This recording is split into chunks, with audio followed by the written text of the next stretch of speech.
So guys, titesting natin tong carb na nabili ko online.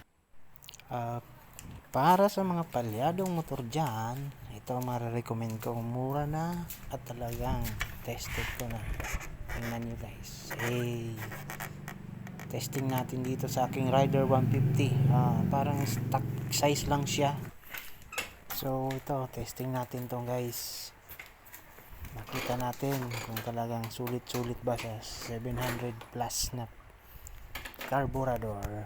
So kung naghahanap kayo ng mga replacement na carb, ito na po guys. Check natin to. Tingnan natin kung talagang isip ba yung idle at yung RPM.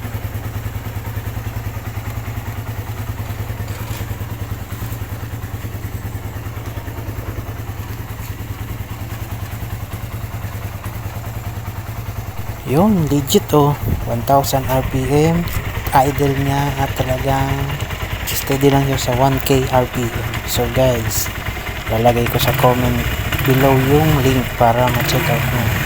Let's go!